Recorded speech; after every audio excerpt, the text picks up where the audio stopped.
I am the true vine, and my Father is the gardener.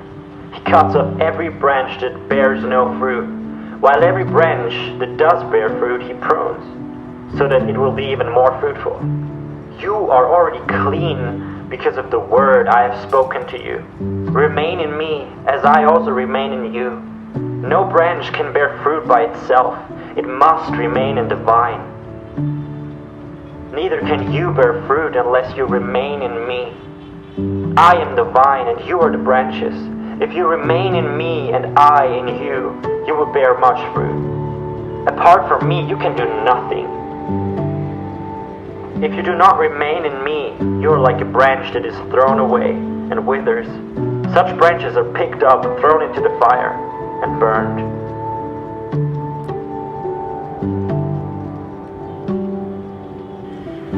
What a critical passage. Obviously, life and death depend on understanding these 6 verses correctly.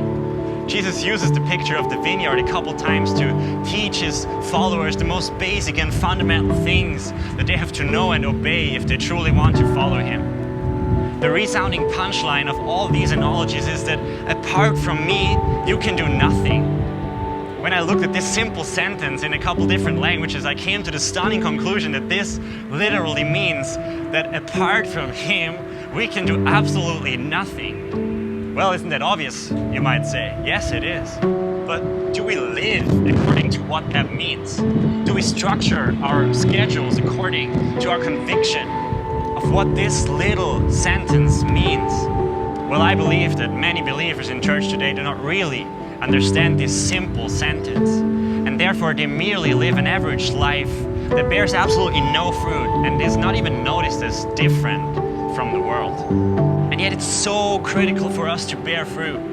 The words Jesus uses to describe what will happen to the unfruitful branches should make our hearts tremble. He makes it so clear. If we do not remain in him and do not bear fruit, we'll be cut off from him, and we will not enter eternity with him, but we will enter eternal fire. Maybe no one has ever told you that clearly, but if you are not bringing fruit with your life, you are going to hell. Well, wait a minute, some might say. I am saved by grace and grace alone, and certainly not by my own works or my righteousness. And that's true, but let's take a close look to what Jesus says in verse 3. He says, "You're already clean because of the word I have spoken to you." Isn't that interesting? The whole passage, he talks about fruitfulness, what will happen to the fruitful branches, what will happen to the unfruitful branches. And then in verse 3 he says, "You're already clean." He does not say that you're already fruitful, you're already perfect, you're already sufficient. No, he says you are already clean. He makes totally clear that these are 2 different things, to be clean and to be fruitful. When I understood that those 2 things are not the same, the Lord drew my mind to another analogy of the vineyard in Luke's gospel, where Jesus tells the story of a man who planted a fig tree in his vineyard, and year after year he comes to see if there's any fruit on that fig tree, but he never finds any. So he tells his gardener, "Now I've come here for 3 years to look for fruit on this tree, and I've never found any. Cut this tree down. Why should it use up the soil?" And the gardener pleads with his master. He says, "Master, have mercy on this tree for 1 more year. I will dig around it, I will fertilize it, I will do everything I can to make it fruitful. And next year we will see. If it bears any fruit, good. If it doesn't, let's cut it down." And a couple verses later in the same chapter, Jesus warns us strongly. Make every effort to enter through the narrow gate. For many will try, and they will not be able to. Yes, it's true.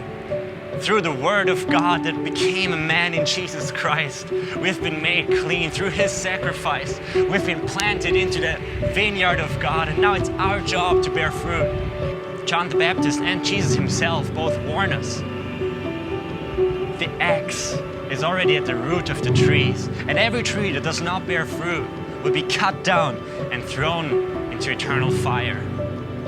It is not an optional extra, no exclusive addition for some chosen believers to bear fruit. No, it is rather the natural consequence of following Christ. that we bear fruit. And ultimately, it will decide whether we will spend our eternity with Jesus or whether we will be thrown into eternal fire. I really hope that it became clearer to you now how critical it is for us to bear fruit. If you have pulse in your veins and breath in your lungs, it's not too late for you to start bearing fruit. But don't waste them not a second. Your life, your eternity with Jesus is at stake.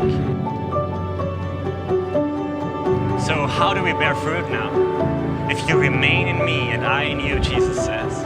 As an engaged man, the picture of love between man and woman is so present right now. It overwhelms me how God has made our bodies, our feelings, our instincts, our desires, everything to reflect wonderfully His idea of how He wants His relationship to His bride to be. No one will ever have to tell a young married couple what they have to do now in order to be fruitful, to have babies.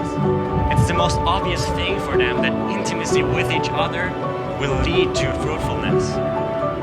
And yet, very unlike the bride of Christ does not seem to understand that intimacy with Jesus is the one thing that will make us fruitful. There is no silver bullet of how to bear fruit. The critical thing, though, is that we remain in Jesus, that we abide in Him. I pray that the Church of Christ as a whole would come to a deeper understanding of what it means to abide in Him.